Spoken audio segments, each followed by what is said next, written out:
During the year 1941, Europe was engaging in its Second World War. After Germany had invaded Poland on September 1st, 1939, the war was underway. The Allied powers, made up of Great Britain, France, and Russia, were battling the Axis powers, led by Adolf Hitler's Nazi Germany. He was joined by Mussolini's Italy and Japan as well.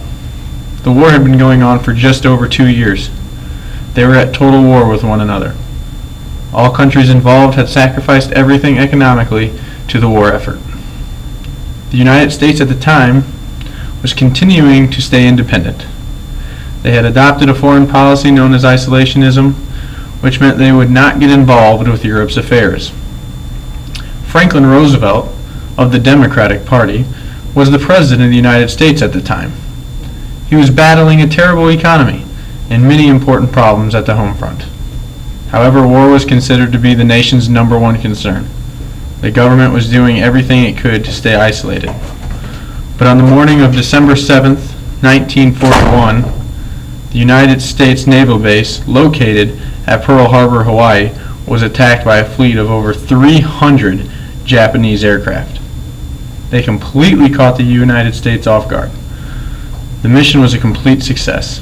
They destroyed over 100 aircraft, 3 destroyers, 3 cruisers, including the U.S. Arizona, and killed over 2,000 people.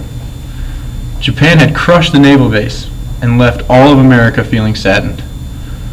Japan's intent was to cripple the United States and neutralize the U.S. Pacific Fleet so badly that they would not be effective in the war. Unfortunately for Japan, they were wrong. President Roosevelt addressed the nation, declaring the date of December 7th, 1941, a date which will live in infamy. The next day, the idea of isolationism was over. The U.S. declared war on Japan, which caused Germany to declare war on the U.S. Japan had felt confident after their attack on Pearl Harbor. What they did not realize was that they had awoken a sleeping giant.